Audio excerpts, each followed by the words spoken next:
What's up, fellow monitors? Today we're going to talk about one that I slept on. It's the documentary story of Deep Space Nine. It's called What We Left Behind. It was directed by the show's showrunner, Ira Steven Behr. That and our usual fare on this episode of The Monitors.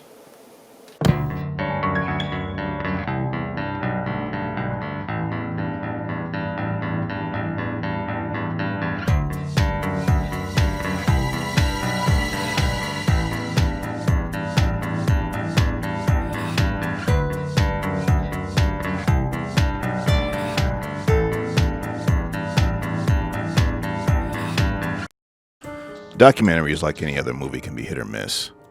But there are many approaches to them, and ultimately, if you have a clear message or your subject matter is strong, you have a good chance of making a successful doc.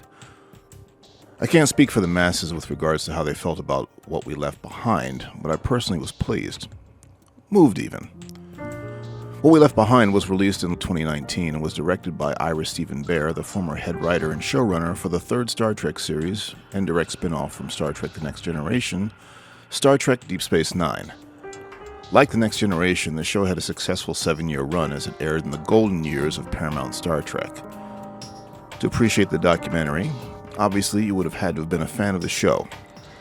When the show first aired, Deep Space Nine was the red-headed stepchild of the Star Trek franchise.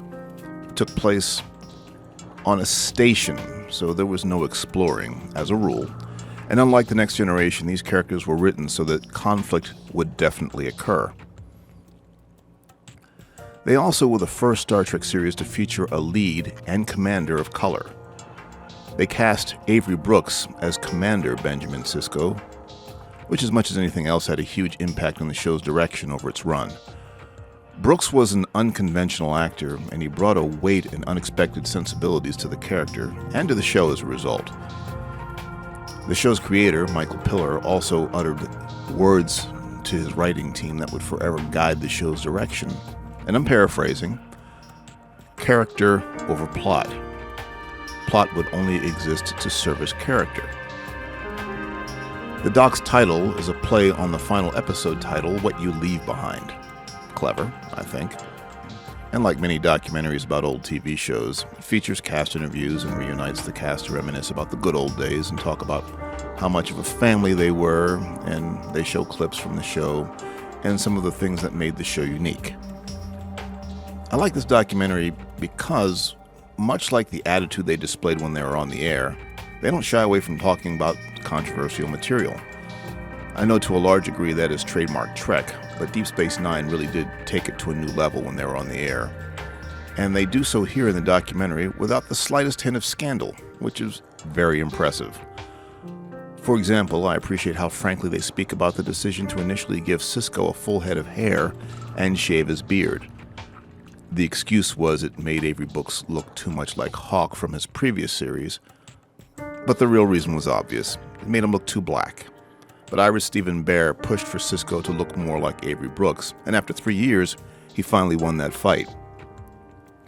I also appreciate how there were things introduced by the actors during the interviews that directly contradict the narrative of the documentary, and Behr leaves them in. It happens several times. Again, his attitude is about leaning into real moments. They even dive into the events surrounding Terry Farrell leaving the show. Even though it still may boil down to a he said, she said situation, they do not back away from the controversy. Yet both Daxes, Terry Farrell and Nicole DeBauer, both sit civilly in the same interview with zero awkwardness. While all of the interviews and reminiscing are going on, there are cuts back to a writer's room where Behr and other DS9 writers like Ron Moore, Robert Hewitt Wolfe, Hans Beimler, and Renee Echeverria are coming up with a hypothetical outline for a Season 8 premiere set some 20 years after the series ended. They use a pretty well-illustrated storyboard to take us through their outline on their whiteboard. It's pretty interesting, even though it's pretty much just an academic exercise.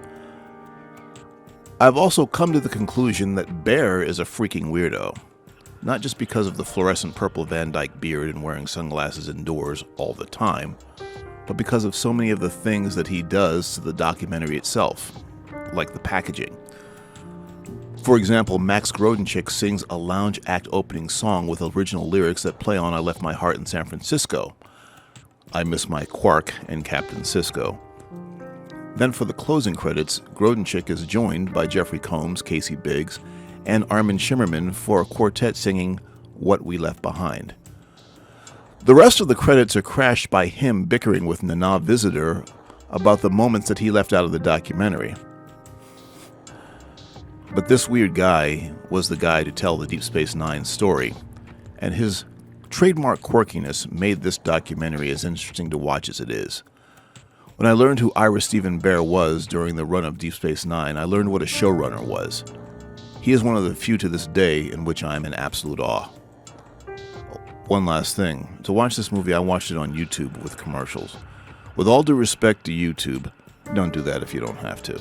It's brutal. Commercials come out of nowhere and will interrupt people mid-word, let alone sentence. But do watch it. On DVD if you can. But however you watch it, watch it.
Well, then that's a wrap.